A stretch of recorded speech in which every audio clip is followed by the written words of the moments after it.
Bien, buenas tardes a todos. Les agradezco mucho que hayan optado en una tarde como la de hoy por venir a esta Real Sociedad Económica Madridense, amigos del país, para escuchar a nuestro invitado de honor, don Antonio Garrigues Walker, que es un placer siempre escucharle. Y por tanto, comprendo que se hayan desplazado ustedes hasta aquí para ello. El tema, ya lo han visto ustedes, sería hablar sobre los retos de España y Europa en el siglo XXI, pero antes déjenme que les haga una pequeña introducción. Estamos, como siempre, en esta casa, en la Torre de los Lujanes. Y esta casa, la Sociedad Madridense, se fundó en 1755. Tiempos de Carlos III, es el momento en que nacen las sociedades de amigos del país, y esta es la primera. Bueno, la primera no, porque la primera fue en el País Vasco con los caballeritos de Azcoitia. Pero en fin, esta es la que le sigue. ¿Los caballeritos de Azcoitia? ¿Ah, sí? Sí. Y entonces se instalan... ¿Fue la primera que sí, fue la primera, sí. Entonces se instalan aquí y esto se convierte en el nido de los ilustrados de la época. Aquí están jovellanos, campomanes, Bonavides, donde se reúnen, trabajan, hacen papeles, traen a expertos y a intelectuales franceses, porque en aquel momento la economía española estaba muy influenciada por la escuela fisiocrática del doctor Quesnay. Malthus y Adam Smith todavía no han llegado a España, porque cuando el rey Carlos III vive, Adam Smith ya ha publicado su libro, pero no llega a España traducido, y por tanto la impresión que hay es que en aquel momento ese libro no tuvo apenas influencia, y sobre todo si la tuvo fue sobre alguna persona y en los últimos años del rey. Pero sí las teorías de Quesnay y de la fisiocracia. Y esta casa crece, como digo, de la mano de los ilustrados. Los ilustrados que, como todos sabemos, eran liberales. Y digo he querido unir los dos conceptos, las dos ideas del ilustrado y de los liberales, porque Antonio Garrigues es una representación viva de un ilustrado y de un liberal. Siempre ha sido un político liberal, siempre.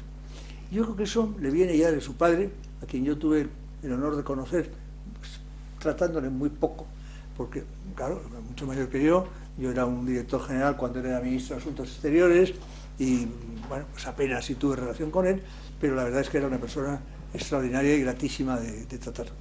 Y luego he tenido el privilegio a lo largo de mi vida de coincidir con dos hermanos suyos, con Joaquín Garrigues en el Ministerio de Fomento cuando yo era ministro de Agricultura, y tuvimos una estrechísima relación, una gratísima relación. Yo me entendí siempre muy bien con él, tenía tu mismo sentido del humor, ese sentido que tenéis los Garrigues, que es distinto al resto. Pero el mejor era él tenía una gracia, un carisma estupendo. Un tipo encantador, simpaticísimo. En los consejos de ministros discutía con mucha gracia con Adolfo Suárez, llevándole la contraria, pero con una habilidad y una sorna verdaderamente notable. Y yo sentí muchísimo cuando murió, y publiqué un obituario en el periódico, porque él publicaba a veces artículos bajo la firma de Galinga Vázquez, y yo publiqué una cosa así llamada Adiós Galinga, y bueno, ahí quedó pues como muestra de mi aprecio hacia él. Y tu otro hermano, el más pequeño, Michu, José Miguel, era un año mayor que yo.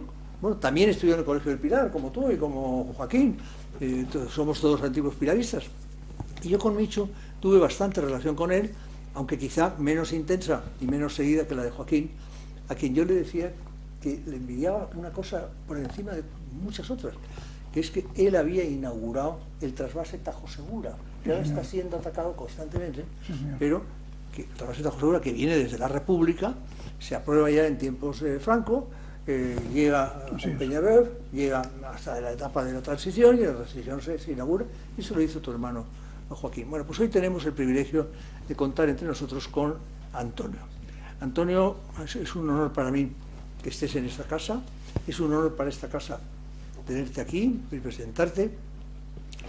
Yo no debía presentarle porque todo el mundo le conoce, es un gran jurista, todo el mundo lo sabe, y tiene el mejor despacho de abogados de España con diferencia y de muchos otros sitios del mundo, el bufete Garrigues. el expresidente, ha sido presidente del mismo, es presidente de honor, tiene numerosos doctorados honoris causa, preside, como digo, ese despacho, conoce muy bien el mundo porque forma parte y es presidente de distintos consejos de España, Estados Unidos, España, Australia, me parece, y algunos más. Es presidente también o miembro de algunas ONGs muy singulares, una de ellas quizá para mí la que tiene más atractivo intelectual y humano, que es ACNUR, la lucha contra el apoyo, a los refugiados, y aparte de eso, es un hombre que se le escucha siempre con mucho interés. Yo he tenido el honor de participar con él en algún coloquio hace muy poco, el último que tuvimos juntos, y es muy atractivo todo lo que dice. Y además de eso publica, pero publica no solo libros como alguno que he traído aquí hoy, Las otras transiciones, libro que a mí me llamó mucho la atención en su momento, y que es un libro interesantísimo, y en donde está contenido otra parte de la vida intelectual de Antonio Garrigues menos conocida, y es que es autor de obras de teatro que luego en verano en Marbella, en Sotogrande, con amigos se interpretan y luego lo publica en libros que contienen numerosas obras de teatro y que son interesantísimas. Es más, hemos estado a punto de representar una de ellas aquí y probablemente lo haremos. Qué bien. En fin, ese es Antonio Garrigues, el Antonio Garrigues que os va a hablar hoy y que yo le agradezco extraordinariamente que esté aquí. Y tenemos en la mesa, iba a estar José Villacís, pero José Villacís, por razones que desconozco, porque no está, no ha llegado, algo ha debido suceder, y me acompaña en la mesa para interrogarte duramente Manuel Álvarez Huillas, que es compañero de la Junta de esta sociedad. Es jurista, trabaja como procurador de los tribunales, es bisnieto del político liberal Melquiades Álvarez, que, como todos ustedes saben, pues en fin, fue presidente del Congreso de los Diputados, era liberal, le llamaban el tribuno, el pico de oro, y fue desgraciadamente, en fin, iba a decir fusilado, asesinado en la cárcel Modelo en los primeros días del 36, y Manuel lleva muchos años investigando la figura de su abuelo y publicando libros sobre las facetas de político y de jurisconsulto de su bisabuelo. Pues bien, estamos los tres, estamos reunidos para hablar con ustedes, le iremos haciendo preguntas a Antonio y luego en un momento determinado, cuando creamos que ha llegado el momento oportuno, abriremos un turno de preguntas para que todos ustedes le pregunten a ustedes a don Antonio lo que entiendan más oportuno. Yo, Antonio, gracias. Gracias a ti. Te iba a hacer, mira, mi primera pregunta quizá te extrañe. Dime. Pero no lo creo porque como tú tienes una visión de la vida política española muy certera siempre, pensando en tu libro las otras transiciones, sí. ¿Estamos en este momento viviendo una transición no declarada? ¿Estamos camino de, no sé si, otra forma de gobierno, una constitución diferente, una manera de ver España que no es la que contemplamos aquellos que participamos en la transición con tanto entusiasmo y tanta ilusión? Hay veces que me lo pregunto, y te lo pregunto a ti, porque yo mismo, mis respuestas nunca suelen ser satisfactorias. Pues primero y ante todo, gracias. Y además, gracias por muchas cosas, pero sobre todo por el esfuerzo que vais a hacer para reavivar y enriquecer esta institución, ¿no? Hay que ver el papel que cumplieron estas instituciones en la vida española y la pena que hemos hecho abandonándolas, ¿no? Yo creo que si tenéis éxito y tienen éxito otras academias, España puede tener otra vez una especie de florecimiento cultural. No digo que no haya instituciones culturales en España, porque las hay, ¿no? Pero lo lógico sería que este tipo de instituciones tuvieran una actividad y un dinamismo especial. Conozco a Jaime y sé que lo va a intentar por todos los medios y yo creo que eso merece la pena, pero que conste que me alegro muchísimo. Aparte que esta misma habitación Sí. es un lujo, es un lujo. Es un lujo muy especial. Este cuadro, por cierto, es mejor que el del Prado. Lo digo para que sepas que os lo van a quitar. Que os lo van a quitar seguro. Puede ser. Absolutamente seguro. Vamos a ver, sobre el tema de la transición. No estamos en la transición. Estamos en el desarrollo, gracias a Dios, de una vida política normal. La transición fue necesaria cuando fue necesaria, que fue el tránsito de la dictadura a la democracia. Y aquello, en efecto, se podía llamar, con todo título, una transición. Ahora no estamos en una transición. Nos puede gustar más o menos la situación política, nos puede gustar más o menos el presidente del gobierno o su equipo, pero estamos en una vida política normal. Ha habido pues unas elecciones, han ganado unos, han perdido otros. Yo, por cierto, como os he avisado, a los de esa política, como sabes, tuvo un fracaso esplendoroso. Pero me vino muy bien, de todas maneras, de vez en cuando, como dice la gente para justificarse, los fracasos vienen muy bien, ¿no? Pero insistí de verdad en que me encanta estar aquí y que la transición tenemos que reconocer que la democracia nunca es perfecta y la libertad política nunca es perfecta. Es decir, que nadie crea, ya somos una democracia perfecta, es mentira. Es decir, la democracia es perfectible permanentemente. Y eso forma parte del tema. Y luego que la democracia, que de vez en cuando la gente olvida, que la democracia no consiste en que estemos todos de acuerdo, consiste en convivir en desacuerdo. Eso es lo que es la democracia, convivir en desacuerdo.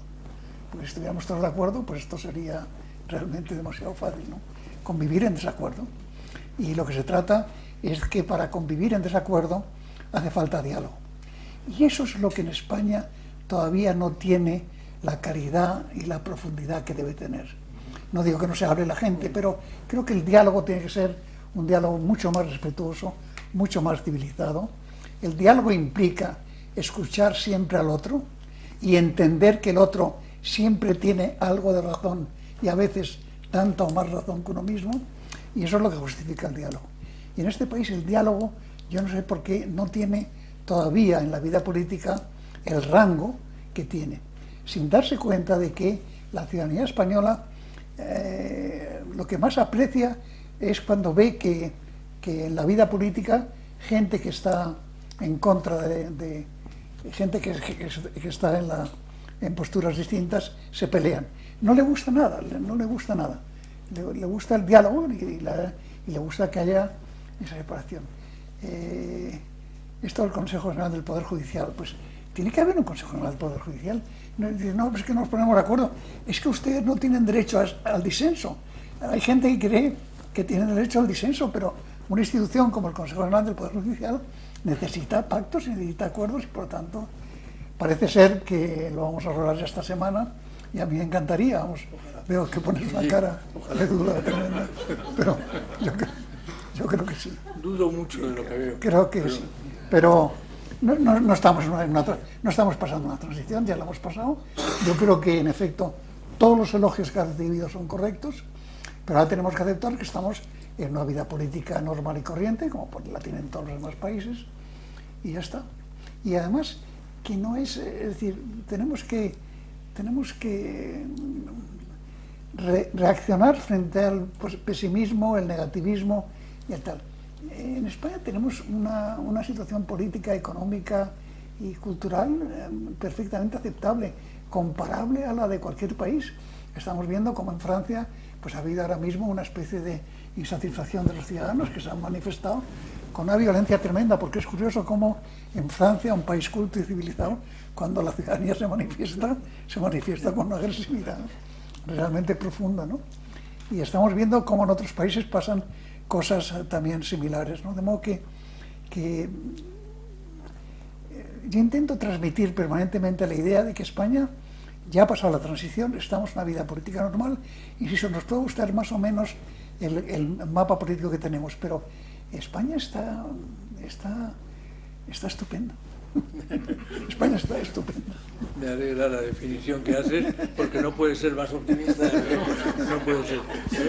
Oye, una pregunta, ya que me has hecho este análisis sobre España y dado tu extraordinario conocimiento de Estados Unidos, ¿cómo ves tú Estados Unidos, Trump, Biden, los conflictos que hay ahí? Estados Unidos está pasando una época también complicada. Primero hay una recesión económica. Sí. Y cuando hay una recesión económica, Todo. no nos engañemos, la vida política lo paga. Es decir, si el ciudadano está disconforme con la situación económica y ve que se empobrece o que no se enriquece, pues la paga con la situación política, ¿no? Lo que pasa es que en Estados Unidos hay una mente. La gran diferencia entre Estados Unidos y Europa es que en Estados Unidos hay una mente de superación y de innovación, mientras que en Europa yo creo que de vez en cuando hay un sentimiento más negativo, ¿no? En Europa estamos pagando todavía, y vamos a pagarlo durante algún tiempo, la pérdida de un personaje como Angela Merkel, que Angela Merkel fue realmente, no podemos olvidarla, fue un dato básico del tema. Y Europa ha funcionado siempre cuando el eje franco-alemán ha funcionado.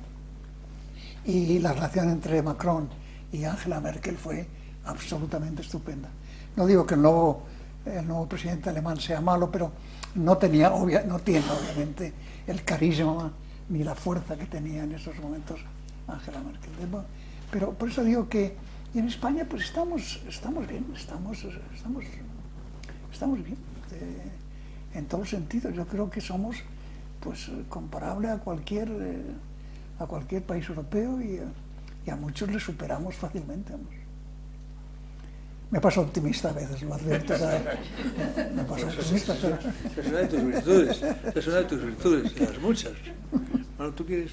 Sí, don Antonio, gracias por estar aquí. Efectivamente es tu casa, como liberal, como ilustrado, como ha dicho Jaime, y como humanista, ¿no? Añado yo.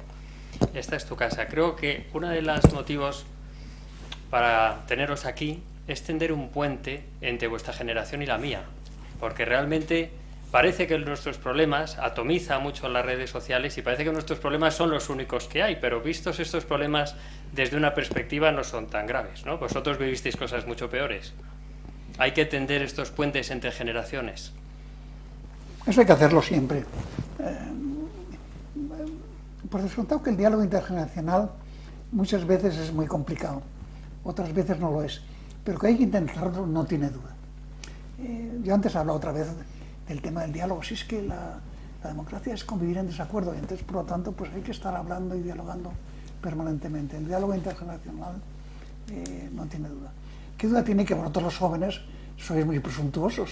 Pues lo sois y creéis que ya domináis toda la situación y que nosotros formamos parte de un pasado infinitamente pasado, ¿no? Pero creedme que no es así, de verdad, en serio. Hemos luchado por los mismos valores, los mismos conceptos, y yo creo que lo hemos hecho con decencia y con integridad. Creo sinceramente que lo hemos hecho aceptablemente bien. Curioso, porque cuando dices que la clave es el diálogo, y el diálogo entre personas que piensan de modo diferente, yo recuerdo que cuando Adolfo Suárez le dieron el premio Príncipe de Asturias de la Concordia, Sí.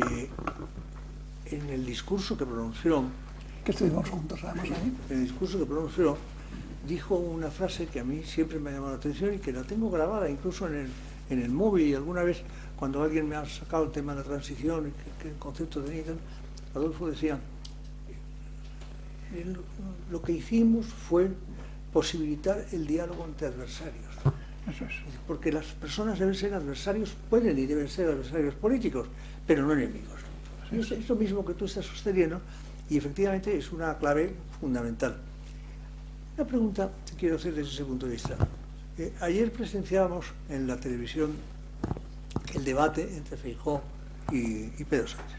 Bueno, que fue un debate, todo el mundo dice, más calmo de lo que se esperaba por el tema del tribunal, de los nombramientos de los tribunales, del ámbito de la justicia, pero en el fondo una de las claves del debate era la situación económica, el déficit, la deuda, la inflación, el crecimiento del PIB, la IREF había dado unas cifras contrarias a las que había defendido el gobierno, el Fondo Monetario Internacional a otras también con un punto menos de lo que se estaba de la previsión, también Funcas, etcétera.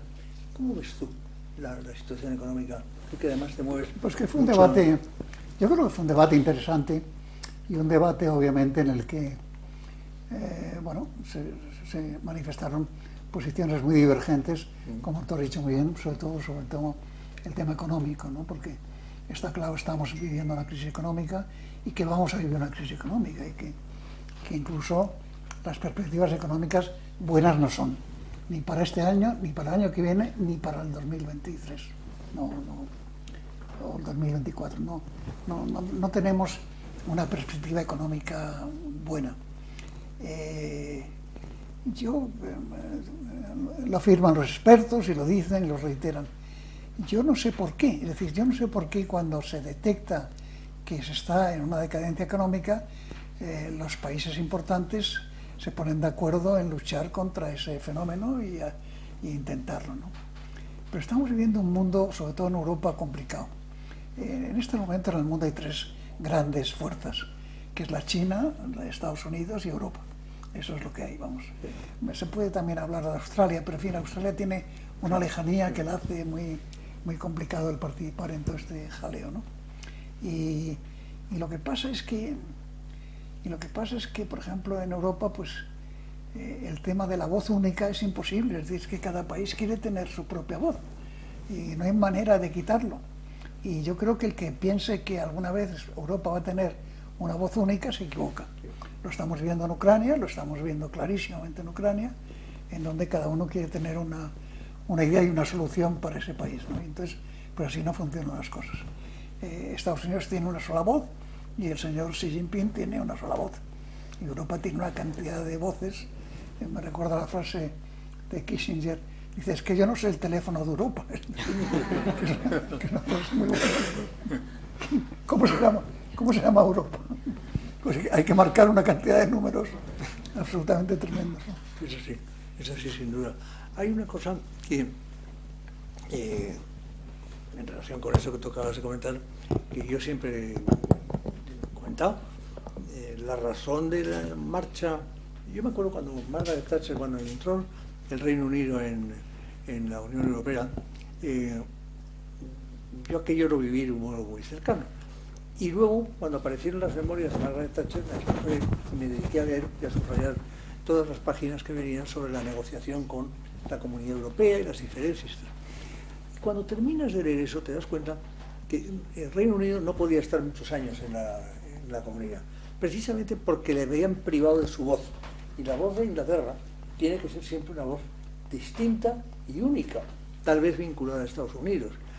Y eso coincide con el análisis que tú acabas de hacer, y yo creo que es una de las claves de lo mal que nos puede ir si no hay un Chirac o un Giscard y un Kohl entre Francia y Alemania, es decir, figuras de importancia. Y hoy no los hay. No sé, realmente no los hay. Y hemos perdido a Angela Merkel, que era una posible continuidad de los personajes que tú has mencionado. Pero el que hay, yo no me meto con él, pero digo, no tiene el carisma. Es decir, estoy seguro que algunos de ustedes no saben ni quién es, vamos. No voy a hacer la prueba, pero...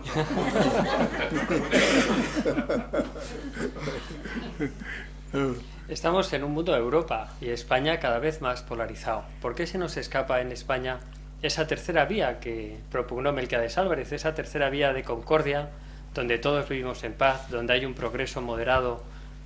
Usted lo sufrió con el partido político suyo, ¿no? Pues la culpa no la tuvo el ciudadano, es que no lo pudimos hacer peor realmente. Es que no había Dios que entendiera lo que queríamos. Roca en un lado, yo en otro, mira, que era una operación. Es decir, echar la culpa a la ciudadanía o a la democracia me parecería excesivo. Pero para mí fue una experiencia muy buena, yo aprendí mucho. Mantengo con Miquel Roca una magnífica relación. Él es un gran político, Miquel Roca es un gran político. Un político estupendo, además un político sensato, civilizado, estupendo, ¿no? Y ya no me acuerdo de la pregunta. Sí, y seguimos polarizados, ¿no? Hay forma de haber un... Pero polarizados En política hay una cierta polarización, es inevitable, es absolutamente inevitable. Que nadie cree que estamos más polarizados que todo el resto del mundo, ¿no? Es decir, en Bélgica están muy polarizados,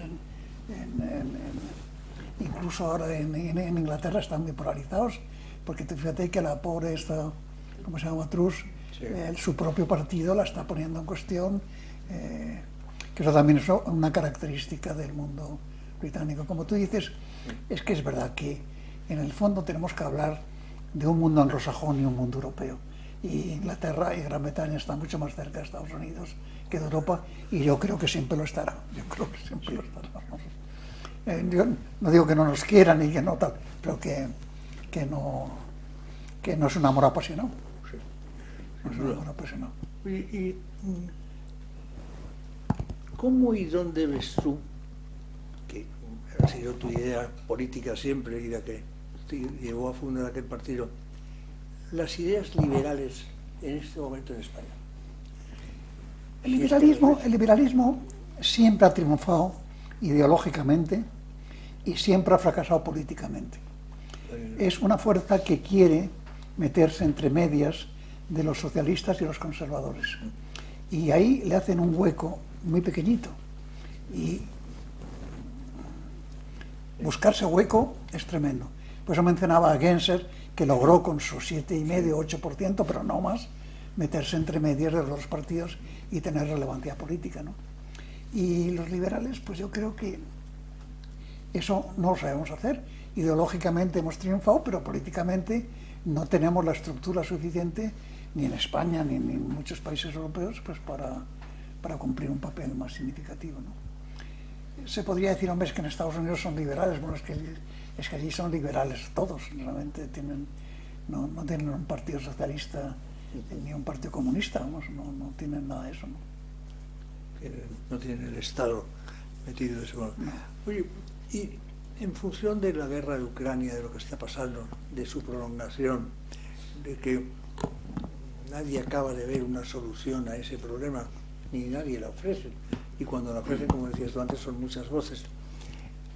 ¿Crees que estamos en ese momento, están haciendo un nuevo orden mundial que va a ser bastante diferente a lo que tenemos hoy, o lo que teníamos hace un año? Yo espero que no, pero lo que sí digo es que el señor Putin es un personaje muy peligroso, y que un personaje que de pronto decide invadir Ucrania sin motivo ni razón especial, vamos, sino simplemente porque invade Ucrania. Pues a mí me parece que es inquietante. Y no lo digo, incluso en su propio país dudan del equilibrio mental del señor Putin, que les puede llevar a situaciones realmente muy, muy complicadas, ¿no? Porque claro, Rusia no es cualquier país, Rusia es una potencia como otra cualquiera, ¿no? Incluso China, que es un socio básico de estos, ya les ha dicho que tengan cuidado, que lo hagan de una manera sensata, ¿no? Porque realmente lo de Ucrania es una cosa, es intolerable absolutamente. Decir, mire usted, yo ahora lo invado. Es que no puede ser, es que no puede, y no lo podemos aceptar. Y yo creo que en Europa tiene que haber una reacción incluso más fuerte y más significativa. Y yo creo que en estos momentos en que en efecto se da cuenta Zelensky, que es un personaje realmente estupendo, a mí yo tengo por él una gran simpatía, que está recibiendo, gracias al apoyo de todo el mundo, incluido el apoyo de Estados Unidos, está empezando a retirar a los rusos, pues yo creo que es una muy buena noticia, realmente es una muy buena noticia. Estamos en plena cuarta revolución industrial, llenos de cambios, cada vez son más rápidos, y eso nos produce una sensación de angustia, incluso una sensación de que el ciudadano no tiene la capacidad de dominar esa revolución, que estamos subsumidos, nos guste o no. ¿Es así? ¿Podemos cambiar algo? ¿Está en nuestra mano o tenemos que dejarnos llevar? Pues tenemos que ser más listos y no podemos dejarnos dominar. Es decir, la condición humana es muy sabia y muy sensata, ¿no? Lo que te has dicho es verdad, pero yo creo que poco a poco iremos controlando el tema y que no nos dejaremos avasallar de esa manera, porque no puede ser, es que eso no puede ser. Pura y simplemente no puede ser. La democracia es una democracia de ciudadanos, no es una democracia de poderes políticos. La democracia no son los poderes políticos, son la ciudadanía. Y yo creo que ahí pues tenemos que defender ese concepto. Sin embargo, cada vez se aleja más el poder de decisión de los ciudadanos, ¿no? ¿Cómo podemos congeniar esa democracia liberal, esa democracia de ciudadanos con esos organismos internacionales que cada vez asumen más competencias? Bueno, en efecto, la idea es que, y en eso sí el mundo anglosajón, sobre todo el mundo americano, tiene conciencia, es que limitar la participación ciudadana y la acción ciudadana a las elecciones es limitar la democracia misma, es decir, la sociedad civil americana cumple un papel a lo largo de todo el curso electoral. Es decir, y cuando ve que es algo mal, se reúne la sociedad civil y dice que esto... Es decir, ahí obviamente no podemos, de verdad, limitarnos a pensar que la democracia es votar cuando llegan las elecciones. Tenemos que ser demócratas y una sociedad civil potente en todo momento, absolutamente en todo momento. Y decirle al poder, cuando haya que decírselo, que esto que estamos haciendo hoy es un juego de sociedad civil y esa institución forma parte de la sociedad civil española y lo ha demostrado y lo seguirá demostrando, y ahora bajo vuestra dirección pues estoy seguro que intentará participar en la vida pública. No se trata de participar, si participar en la vida política, por descontado que también hay que hacerlo, pero es participar en la vida pública, en la vida que interesa a los ciudadanos, el que ha promovido la reacción furiosa de los ciudadanos en París, pues porque se sienten engañados por la carestía de la vida y todo ese tipo de temas, pues ese tipo de situaciones. ¿Tú no crees que en esas situaciones y en esos movimientos, en este momento, hay algo que está sucediendo anómalo en relación con los jóvenes? Me explico.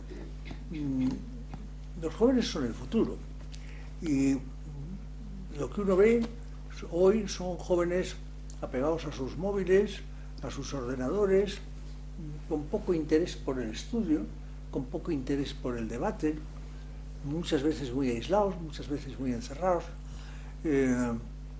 Aquí normalmente no los tenemos y me gustaría que los tuviéramos.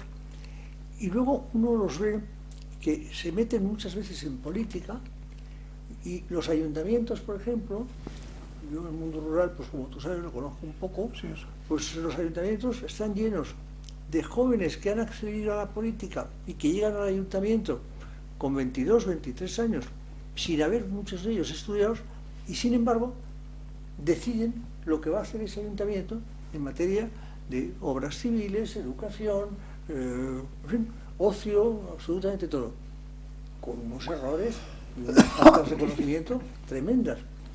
Pero eso es la juventud que... Podemos echar la culpa a la juventud, pero yo siempre digo una cosa. Cuando se produce un vacío de acción, los vacíos nunca se quedan vacíos, se llenan. Y la culpa lo tienen los que generan ese tipo de vacíos. Y los jóvenes, cuando ven que hay inacción por parte de eso, lo que hacen es ponerse a actuar. Y la culpa no la tienen ellos, la culpa la tenemos los que permitimos que ese espacio se ocupe de esa manera.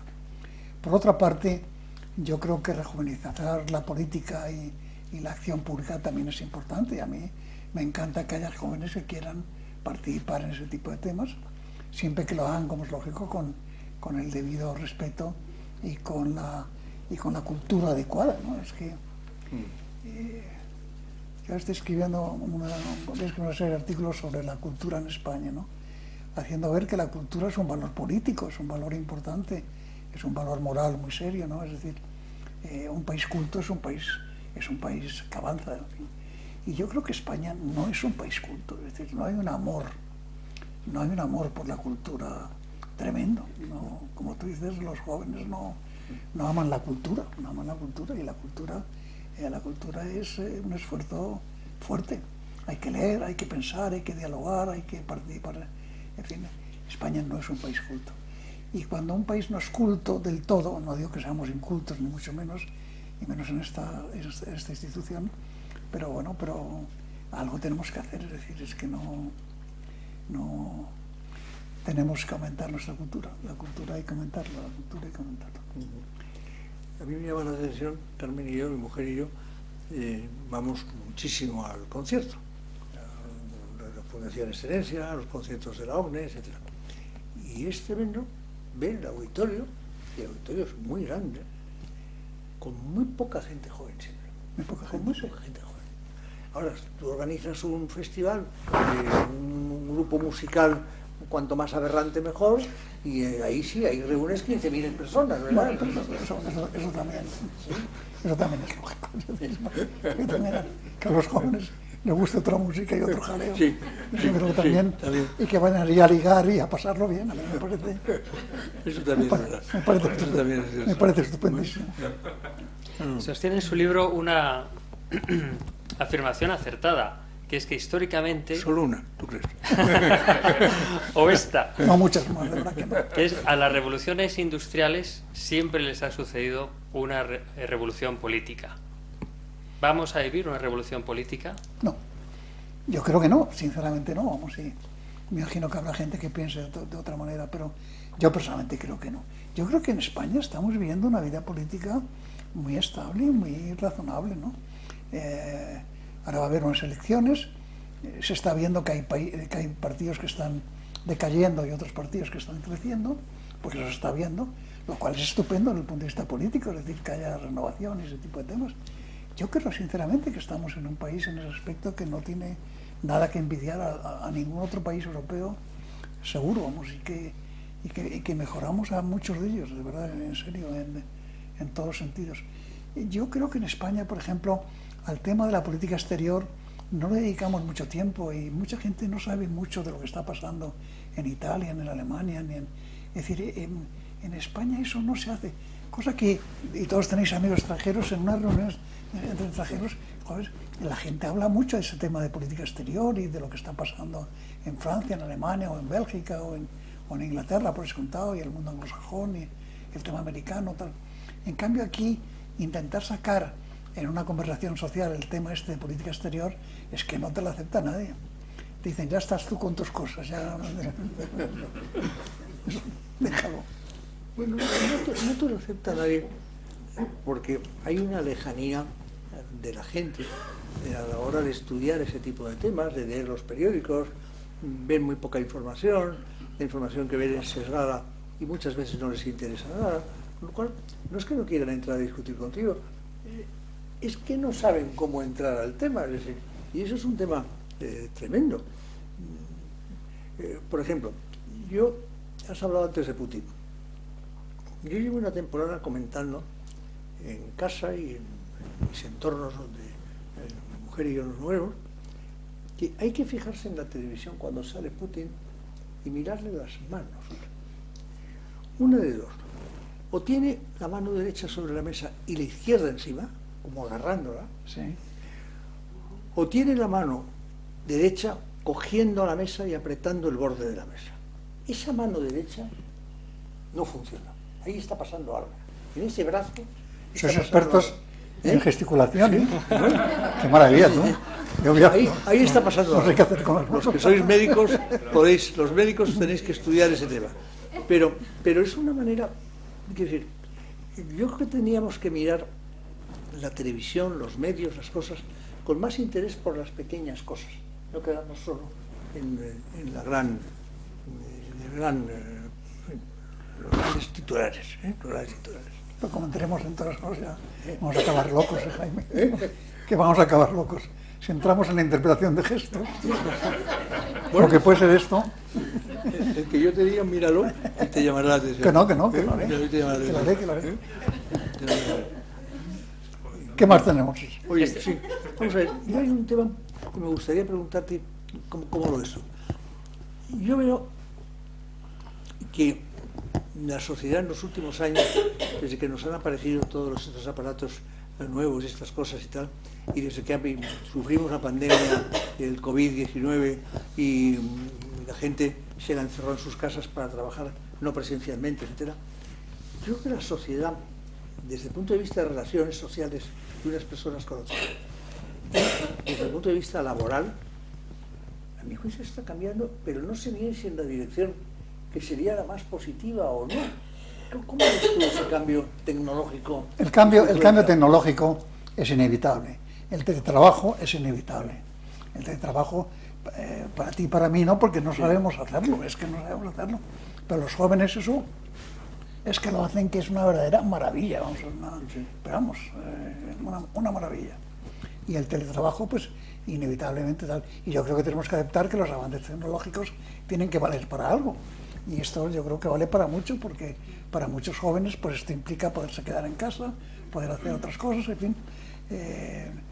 Ya en todos los sitios, en nuestro despacho ahora mismo, 1/3 está en teletrabajo. Y es así. Y yo creo que en eso resistirse a los avances tecnológicos a mí me parece imprudente, sumamente imprudente. Es decir, los avances tecnológicos los hemos hecho nosotros y por lo tanto tenemos que gozarlos y utilizarlos nosotros. Es verdad que cada vez hay más miedo a que en un futuro con los robots cada vez se necesite menos fuerza humana de trabajo. Bueno, ¿esto llegará? Pues seguro.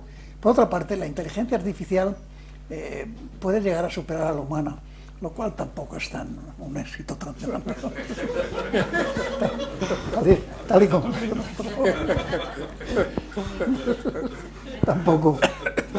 tampoco pueden presumir demasiado de que sean mejores que nosotros, ¿no? Yo creo que la robótica va a ser utilizada por el ser humano, en efecto, la robótica y todas las formas de robótica van a ser utilizadas, porque es la utilización de la tecnología que lo hemos creado los humanos, que no es que lo hemos hecho nosotros, todo eso, los robots lo hemos hecho nosotros, ¿no? Los robots no se han fabricado a sí mismos, aunque hay películas que hablan de eso, te aseguro que no, ¿verdad? Que los robots los hemos hecho nosotros, pero paso a paso. Oye, si os parece, tampoco debemos alargar extraordinariamente la reunión, pero sí, no la voy a cortar en absoluto. Lo que quiero es aprovecharnos que estamos hablando de inteligencia, aprovechar la inteligencia de la sala. Entonces, supongo que muchos de vosotros tendréis interrogantes, preguntas que hacerle a nuestro invitado. Y por tanto, si os parece, abrimos un turno de preguntas desde la sala hacia don Antonio Garrigues. Adelante. Adelante. Te doy... Sí. Estamos hablando en una institución en la que el lema era socorre enseñando. Y ha hablado usted y eso del tema de los jóvenes y de la educación y demás. Entonces a mí la pregunta que me hace, que a veces no son culpables los jóvenes, como usted ha dicho, es ¿por qué se cambia la ley de educación en los responsables políticos cada vez que entra un partido o entra otro? Pues yo tengo entendido, no sé si estoy equivocado, corríjame, en Alemania, por ejemplo, del tiempo de Bismarck, los temas fundamentales no se cambian en la educación, porque llega un momento en que se pierden los profesores, los alumnos, se produce un vacío, y luego, por último, el respeto a los profesores, que yo observo que se está perdiendo. En nuestra época, yo llegaba a mi padre y decía, oye, que el maestro me ha dicho que tal, y la primera torta que me iba a llevar era yo, no iba mi padre a pegarse con el maestro. ¿Qué opinión tiene sobre estos temas? Mira, yo creo que ese comentario, que es válido, tiene que ver con el hecho de que las cosas han cambiado y que no pasa nada y que los jóvenes pues tienen otro tipo de actitud y de mentalidad y no pasa nada, ¿no? No le doy demasiada importancia a ese tipo de cambios, no le doy demasiada importancia, ¿no? Y creo que realmente que tenemos que hablar y convivir y dialogar con los jóvenes y enterarnos de por dónde van. En ese aspecto, mi recomendación a esta institución sería que aquí hay que traer los jóvenes, aunque sea ataos, aunque sea a la fuerza, en fin, y recogiéndolos fuera, traerles y tal. Y que tenemos que hablar con ellos, es que tenemos que hablar con ellos. Aparte de que son el futuro, lo cual es un elogio especialmente importante, porque ser el futuro tampoco es tanto, yo creo que tenemos que... En los cambios de planes que tiende hacia la política, de cada partido que entra, que cambia la ley de educación, no me parece razonable. Vamos a ver, las leyes educativas cambian en todos los países. Tú dices que en Alemania no cambian.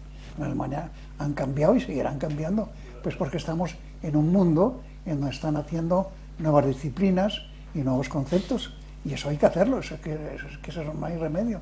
Es decir, una universidad ahora que renuncia a dar clases de tecnología es que no sabe ni por dónde estamos, es que tiene que aceptarlo.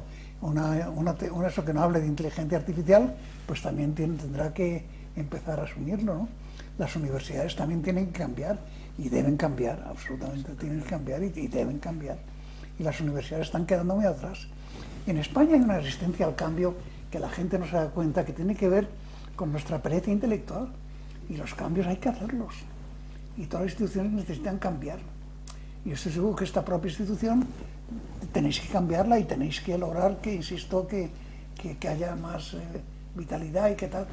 Porque realmente hay que ver, insisto otra vez, el papel que han cumplido y el papel que podrían cumplir en cuanto tuvieran una fuerza motriz debajo que les moviera, ¿no? Comprendo que eso no es fácil, decirlo está tirado, pero hacerlo es un poco más complicado. La vida siempre es así, ¿no? Pero hay que hacerlo, eso hay que hacerlo. En las universidades eso no tiene dudas. Yo hablo con muchos rectores, y esta mañana he estado con varios, con dos con los que discrepábamos, y yo les decía que es que las universidades también tienen que incorporar nuevas asignaturas y tienen también que incorporar nuevas ideas que no tienen por qué estar ahí tan quietos, ¿no? Y no, pero eso por fuera no, en la propia universidad hay que hacerlo, eso sí. Yo creo que se está haciendo, yo vengo de la Politécnica, y en la Politécnica he visto los cambios a lo largo de los últimos años, y han sido muy profundos, muy profundos. O sea que en algunos sitios, desde luego... Pues me alegro, en algunos sitios sí se ve. En la Politécnica. Sí, gracias. Sí. El poseedor del micrófono está allí. Ese es el poder. Tengo, si no el báculo, por lo menos el micrófono. Muchas gracias. Esto de las preguntas en los coloquios está muy bien, pero tiene el inconveniente de que cambiamos de temas radicalmente, ¿no? Pues estupendo. Tengo una pregunta, y quizá es un poco retórica. Estamos viendo los esfuerzos que se están haciendo últimamente de los gobernantes españoles por meterse en la escena de la Unión Europea. No sé si realmente forman parte de ella o no. Pues meterse en la escena de la escena europea, en la escena de la Unión Europea. Mi pregunta es, ¿dónde está España? ¿Está en el flanco sur de la Unión Europea o está en el norte de África? ¿Esos 8 kilómetros de agua son suficientes o son una frontera infranqueable?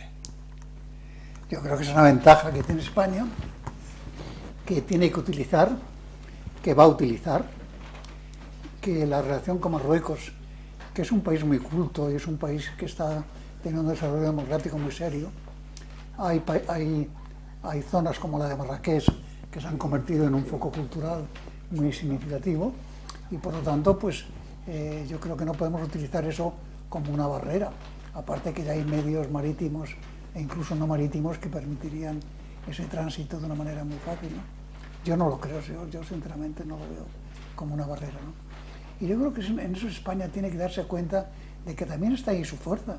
España lo que tiene con respecto a otros países que no lo tienen es una magnífica relación con el mundo latinoamericano o iberoamericano, y una magnífica relación con varios países africanos, ¿no?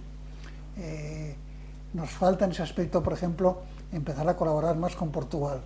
Yo creo que esa es una lección pendiente. Portugal no cuenta, no sé por qué carajo, en nuestros movimientos, en nuestros temas. Y Portugal es un país muy sabio, tiene esa dosis británica estupenda, tiene también es un país estupendo realmente.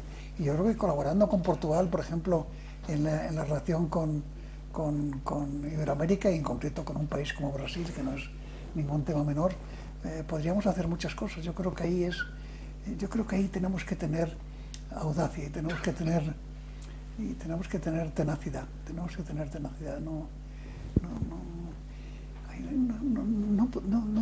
No podemos estar tan cortos de mira.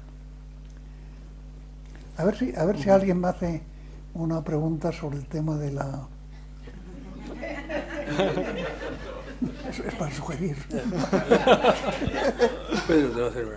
Adelante, Pedro. Sí, yo quería felicitar a Antonio por su trayectoria.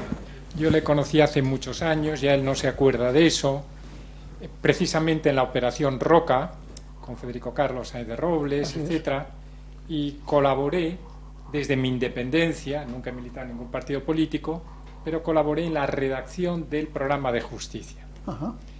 Bien, y luego ha habido otro encuentro, no con Antonio, sino con una persona que él conoce muy bien, que fue una alumna mía, muy brillante, a la que di matrícula de honor en el CEU, y que es Marta Garrigues Miranda.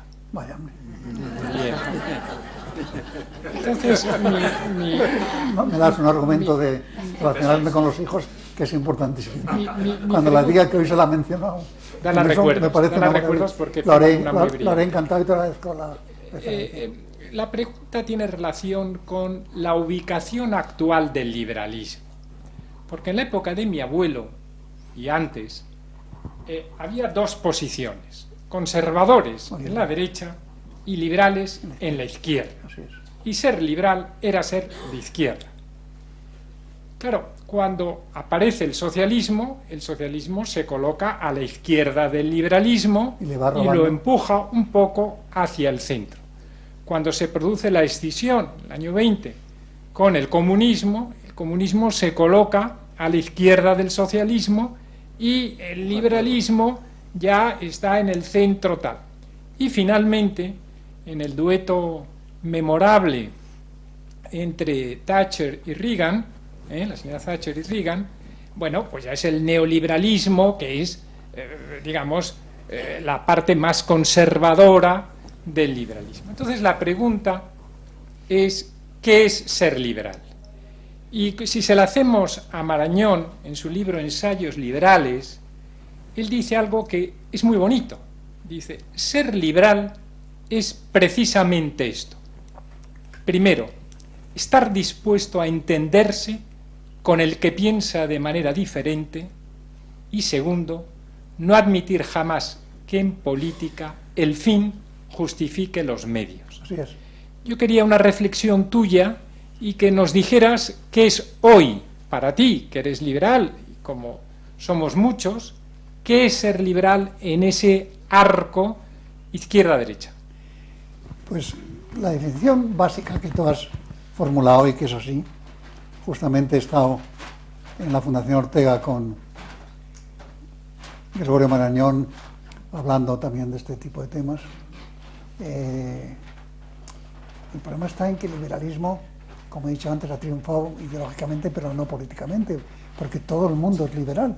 Los conservadores dicen que son liberales conservadores, los socialistas dicen que son socialistas a fuerza de ser liberales, y entonces ya, pues todo el mundo es liberal, pues ya estamos. Podemos hacer un partido único otra vez y ir a fórmulas nuevas, ¿no? Pero eso no es verdad, es que no es verdad. Es que ser liberal, pues claro, requiere lo que tú has dicho y la definición es la correcta. Y eso, por ejemplo, aceptar que el otro puede tener la misma razón que uno, pues eso es una cosa importante, realmente parece que no. Pero tú no ves en la clase política en estos momentos mucha gente que no acepte que el otro puede tener tanta razón como uno mismo, ¿no? De modo que en ese aspecto el liberalismo mantiene su fuerza ideológica, pero no tiene un lugar político capaz de vertebrar la acción política. Eso es el problema, porque no le dan espacio. Los conservadores y socialistas no le dan espacio, es que no permiten que se meta ahí una fuerza liberal, vamos, eso no lo van a permitir. Una lata, pero no va a permitir. Sí, bueno. Adelante. Gracias.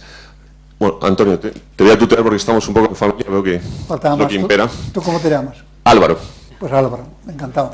igualmente. Bueno, el profesor Rocamora me ha pisado un poco la pregunta, pero bueno, yo soy ingeniero de telecomunicación y había sociología, y el sociólogo siempre decía que su experiencia personal era importante y que no tenía ningún rubor en compartirla. Y es lo que voy a hacer yo, y me gustaría que nos diera su explicación a lo que ocurrió en mi colegio. Santa María de los Rosales, el origen de Santa María de los Rosales es el entorno liberal de Don Juan. Intelectuales como Gregorio Marañón, López Ibor. Mi generación es como los nietos de esos. El 21N, el único que no llevaba una bandera de la Palacio de Oriente anticonstitucional era yo. Y yo llegué a pensar que estaba en un colegio de educación de extrema derecha. Y tuvo que pasar mucho tiempo para darme cuenta de que eran mis compañeros los de extrema derecha, pero el ideario del colegio era liberal. Y por eso yo soy liberal. Que, por cierto, no estoy de acuerdo contigo en que estamos bien en España porque no hay liberales. Yo te conozco a ti y al profesor Rocamora lo acaba de decir y poco más. Entonces, ¿por qué ocurrió eso en mi colegio? No sé si se puede explicar. Esa transformación. Sí, desde luego, si no la explicas tú, yo te aseguro que yo estoy todavía menos capacitado para hacerlo. Eso puedes tener la más completa seguridad. Siento lo que está pasando en tu colegio. Y seguro que tú, que tienes fuerza y eres joven, seguro que lo vas a arreglar rápidamente, ¿no? Y lo otro, ¿cuál era? ¿Que quién es liberal o...? No, vamos a ver. No, pero tómatelo en serio. No, toma. Vamos a ver, por ejemplo, la monarquía. ¿La monarquía dónde se sitúa? Porque lo de que fuera el entorno de Don Juan, para mí es relevante. O sea, Don Juan se encargó de que hubiera pensamiento liberal en España. Eso se perdió. ¿Por qué eso se pierde de repente? ¿Y la monarquía dónde está? Por cierto, a mí me gustaría saber quién. La monarquía está muy bien. Es una de las 8 monarquías parlamentarias que hay en Europa, pero la gente solo olvida que la monarquía no es el régimen más mayoritario que hay en Europa, la monarquía parlamentaria, lo cual demuestra su validez política y su capacidad de acción, ¿no? Está estupendo, y yo creo que tenemos un rey estupendo, un rey joven, una reina joven, que también es importante, porque además participa y quiere participar, es activa, y representa un poco el florecimiento del protagonismo de la mujer. Yo creo que tenemos una monarquía muy válida, realmente muy válida, y con una capacidad de acción política en todo el mundo tremenda y maravillosa. A mí me ha encantado el viaje que han hecho a Alemania, porque es un país con el cual de vez en cuando nos olvidamos, y a mí me parece que si España olvida que el eje franco-alemán es importante y que dentro del eje franco-alemán Alemania es un país clave, pues es importante. A mí me ha encantado esa visita, porque es una visita que considero de la mayor trascendencia. Adelante.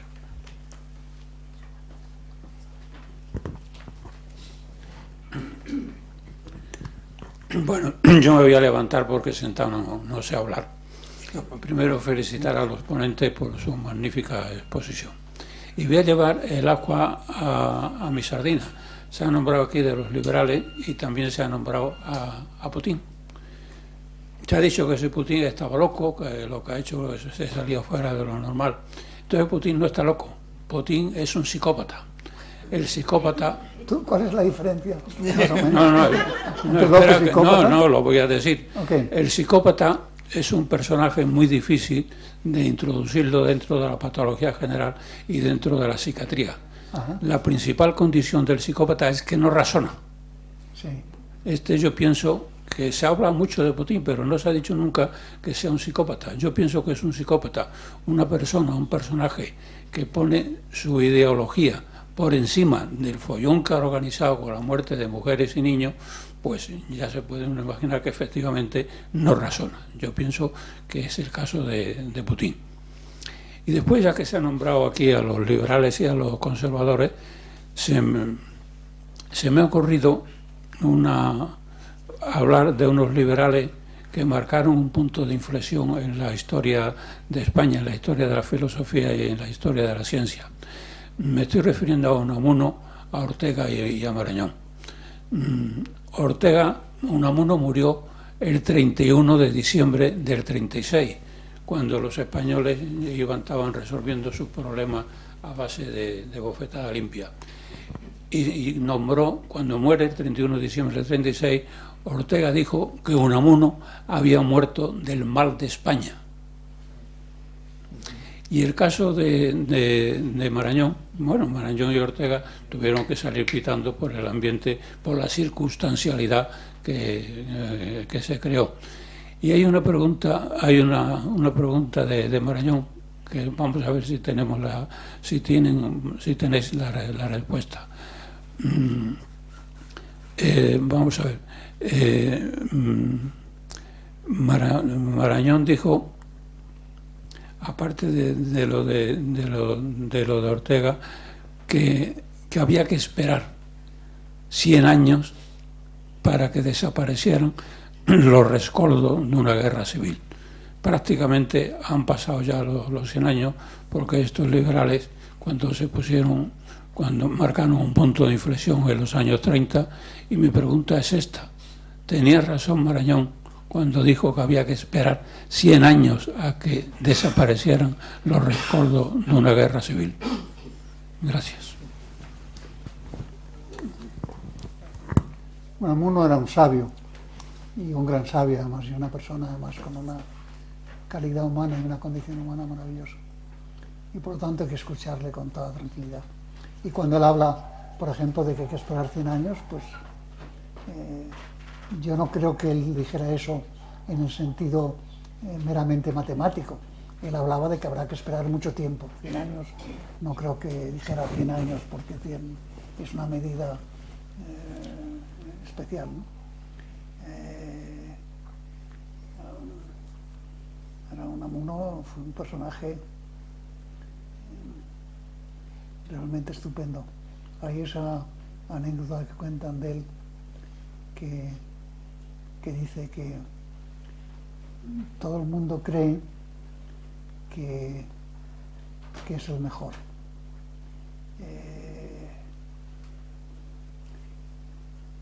Y generalmente están equivocados, siempre. Mi caso es distinto. Me pareció una frase muy útil y muy buena para decirla de vez en cuando, ¿no? Continuando un poco mi pregunta, yo creo que ahora mismo los humanistas de los años 30, y me quiero ya remontar a la época de Cajal y al 98, yo creo que ahora no los hay, humanistas de esa categoría. Estamos invadidos por la técnica. La técnica nos está implantando. Ahora mismo va uno a una consulta de un médico y resulta que el médico mira más al ordenador que la cara del médico. Es que es así. Volviendo otra vez a Marañón, hay una anécdota que a mí me ha llamado siempre la atención. Un padre de un hijo que terminaba la licenciatura en medicina le preguntó a Marañón: oye, Gregorio, ¿qué le puedo regalar a mi padre, a mi hijo, que acaba de ser médico? Lo primero que tiene que hacer tu hijo es tener una silla y darle para escuchar al enfermo y darle la mano al enfermo. Eso ha desaparecido, desgraciadamente ha desaparecido. Los que tenemos ya ciertas canas nos llama la atención que el médico mira más al ordenador que al paciente. Es que la figura del médico cabecera es como la del abogado de cabecera. No le des muchas más vueltas. Has leído hoy que 19.000 médicos españoles han salido hoy del territorio español y están yendo a todos los países europeos porque son excelentes profesionales, mal pagados en España y tal. Ese es el tipo de temas en el cual España debe tener un cuidado exquisito, ¿no? Porque perder 19.000 médicos es que, por decirlo educadamente, es la leche, ¿eh? Es que es una cantidad de médicos, 19.000 médicos, ¿eh? Y eso está pasando con enfermeros. No es ninguna broma, ¿eh? Hace unos años, cuando yo terminé la licenciatura, no existía el MIR, el médico interno resistente, y la única solución que teníamos era hacer oposiciones. Y ahora es tan la falta de médico, porque cuando aparecieron los MIR hubo una mano dura con ellos por la avalancha de médicos que había. Sí. Ahora hacerse médico, hacerse MIR es muy fácil precisamente por lo que acaba de decir, por la falta de médicos que hay. Así es. Muy bien. Última pregunta. Gracias por darme el turno de palabra, que llevo esperando mucho rato. Vuelvo a la pregunta que planteó el primer interviniente, que está relacionada con la docencia, quizá por deformación profesional y porque me muevo en la universidad entre los jóvenes. ¿En qué universidad? En la Complu. Estoy de acuerdo con... La llamáis la Complu, ¿no? La Es decir, uno que diga el nombre completo no es de la Complu. Dicen que no se me oye. A ver ahora. Muy bien. Se oye muy bien. Decía que vuelvo al tema de la educación y estoy de acuerdo con lo que planteaba usted. Yo no me atrevo a tutearle, pero bueno. Faltaba más, ¿eh?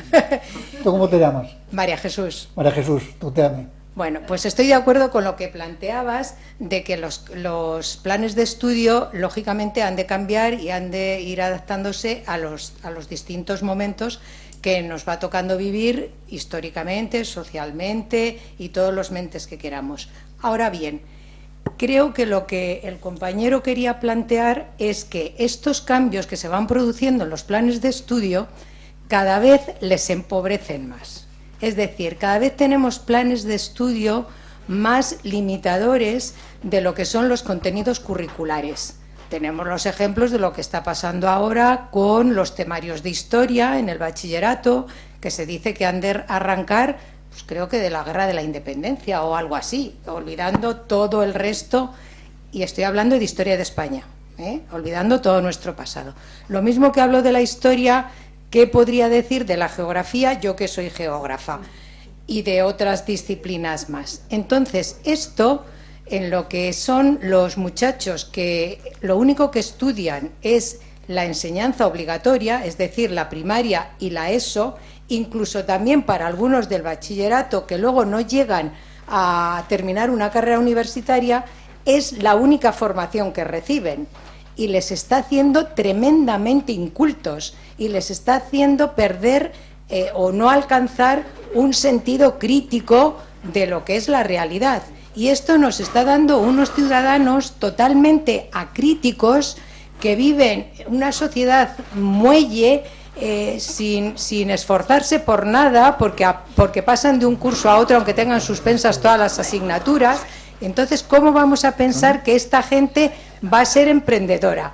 Va a ser ni liberal, ni no sé qué, ni no sé cuál. No son nada, no son nada. Son una masa informe que muchos de ellos llegan a la universidad y que tampoco aprovechan los recursos que el país, tanto económicos como humanos, y sus propias familias ponen en formar a los universitarios, porque están allí y no les interesa la ciencia.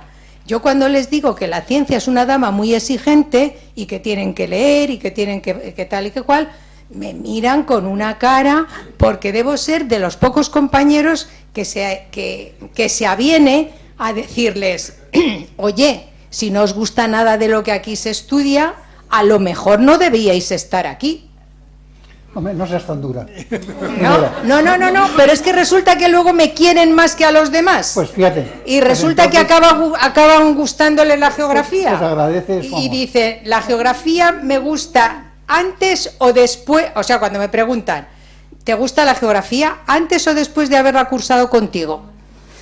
Bueno, estamos poquitos, entonces no quiero que esto se vea como una chulería, pero vamos, a lo que yo voy es a que ahora mismo la formación que se les da a los jóvenes es mediocre, y además de que es mediocre, es escasa y no se les forma en el esfuerzo, en la abnegación, en que se tienen que tener objetivos, pero sabiendo que los objetivos requieren un esfuerzo para alcanzarlos, no que yo quiero esto y esto lo tengo que conseguir sin esforzarme, y claro, eso les lleva a la frustración. La vida cada vez es más dura y estamos haciendo unos chicos blandos.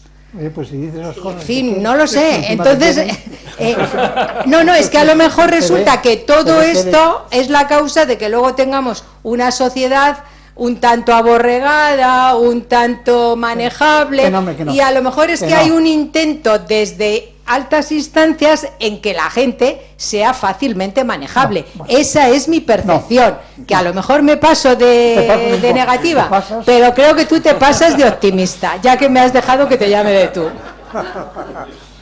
Gracias. Te pasas mucho, pero no sé qué decirte, yo creo que te pasas, simplemente con ese argumento, y que estamos en un mundo equilibrado, y que tenemos un sistema educativo que no es perfecto, que no lo es perfecto, pero no es un sistema educativo peor que el de todo el mundo. Yo sinceramente lo digo, no nos victimicemos. Yo creo que los jóvenes no son tan pasotas como la gente piensa. Los jóvenes están muy asustados Eso sí es verdad, por el tema del paro, el tema del empleo y el primer empleo, están realmente asustados. Y hoy he leído, por ejemplo, que había un problema de estrés profundo en mucha parte de la juventud porque tienen un miedo al futuro realmente muy grande, ¿no? Hay que llenar esto de jóvenes cuando podamos. Hay que traerlos. Y llamarla para que les diga algo. Les enseñe por lo menos geografía. La pondremos al lado. Muy bien. ¿Ya estamos? Pues, si no hay ninguna otra pregunta, yo quiero expresar a Antonio nuestro agradecimiento muy sincero, de verdad, Antonio, por tu presencia aquí, porque nos has dedicado tu tiempo, por enseñarnos, porque nos has enseñado muchas cosas, y espero que esta no sea la última vez que en los próximos meses y años vengas por la Matritense. Te llamaré más veces, te pediré que vengas y que participemos en temas que nos van a interesar, de los muchos que van a ir apareciendo a lo largo de los meses y años próximos. Seguro. Te pediré que vengas. Y te quiero entregar algo. Un regalo encima. Un regalito. Qué maravilla. Un pequeño regalo. Me encantan los regalos. Qué barbaridad, ¿vale? Deja que te ayude, porque es que, cuidado.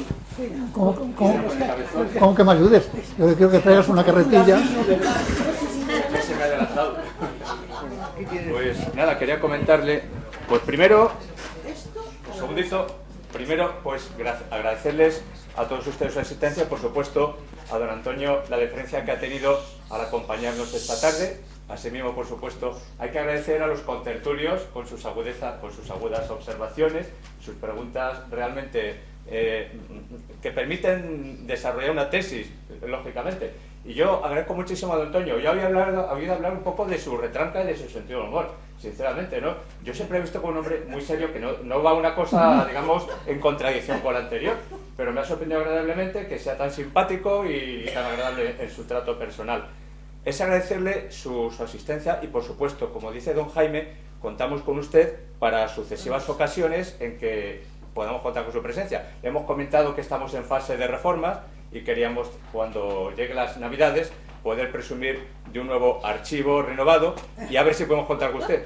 Y simplemente la deferencia de que le vamos a entregar un par de tomos del señor Molina Campuzano de los Planos de Madrid sin planos, que es una auténtica maravilla, que creo que va a disfrutar usted convenientemente y que son ediciones absolutamente agotadas y descatalogadas. Y soy de los que leen. Pero un amigo de usted de la lectura y de los libros así con enjundia, creo que lo va a disfrutar absolutamente. Se lo meto ya en la bolsa de... Por favor. Y lo que vamos a hacer a continuación, cuidado, que esto pesa lo suyo. Caray, tú, qué fuerza tienes, ¿eh? Un regalo. Sí. Esto es un castigo. Y vamos también. Don Jaime le entrega el gusto. Un pequeño obsequio con el recuerdo de Carlos III. Esperamos contar con usted también, porque dentro de 2 años y medio, 3 años, queremos conmemorar nuestro 250 aniversario. Lo sé. Que lo he leído y me parece que... Queremos contar con la representación de la creminata del liberalismo y de la humanidad. Y tenéis que empezar a prepararlo ya. Estamos en porque ello. 250 años es una cifra maravillosa. Pero digo, eso... Les pido a todos un aplauso para Antonio.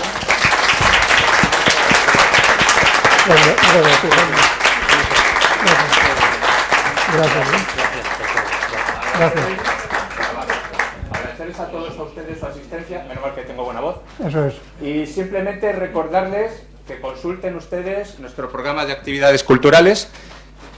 Quiero llamarle la atención de que la Real Sociedad Económica Matritense Amigo del País participa este año en la iniciativa del Ayuntamiento Madrid Otra Mirada, que entre otras cuestiones lo que persigue el Ayuntamiento es dar a conocer a los ciudadanos madrileños esos edificios, instituciones que habitualmente no son muy accesibles. Nosotros, viernes, sábado y domingo, vamos a estar abiertos, vamos a hacer jornada de puertas abiertas, vamos a tener el viernes una visita teatralizada, lo que pasa es que ya está cubierto el cupo. No obstante, les invito a que puedan venir el sábado y el domingo, que me tendrán a mí, a un servidor, haciéndoles una modesta visita guiada por nuestro entorno, explicándoles un poco nuestra institución y los tesoritos artísticos que albergamos. Perdón, Carmen. La firma. Y por supuesto no se me va a olvidar que tenemos aquí un libro de honor que inauguramos en 1940. No sé si contaremos con la firma de su padre, es posible que sí, porque estamos tratando de dilucidar alguna de las firmas ilegibles y posiblemente contemos con Mi padre era absolutamente elegible. don Antonio Garrigues. También. en la época en que fue embajador de los Estados Unidos. Así que ahora le voy a pasar. Sí, sí, cómo no. Permítame. Bueno, si lo quiere sujetar, pues estupendo. ¿Me lo ponéis ahí? Sí, sí, faltaría más. Que lo tendré Ahí lo tenemos. muy en cuenta. No, todo el centro. No, eso bajo ningún concepto. No, al centro. Anda, bueno, bueno. El orador siempre... No voy a luchar. Tiene pinta de buena fotógrafa. Sí. Muchas gracias. Muchas gracias, sí. Y don Antonio nos va a firmar usted si no le molesta. A ver, Preparamos la mesita. Sí, vamos a despejar un poquito. Espera, despejo. ¿a qué más teatralizar la visita? Pues la hacemos a las 7 de la tarde y ¿En qué sacamos a consiste? 3 personajes. Pues vendrán, por ejemplo, la condesa duquesa de Benavente, Mariano José de Larra y Jovellanos, que fue nuestro cuarto presidente de la institución. Ah, qué bien, oye. Así que aprovecharemos esa jornada para dar a conocer la historia de esta institución a los ciudadanos, con el protagonismo de estos 3 personajes. Una mezcla de historia y humor al mismo tiempo, Qué bien. que es la mejor forma de que entre la historia. Oye, qué buen libro. En plan, Qué buen libro pues ya tenéis, le ¿eh? digo. Se ve que sois ricos, ¿eh? Sí, sí, en aquella época creo que lo éramos. Estamos ahora sumidos un poco en esa renovación.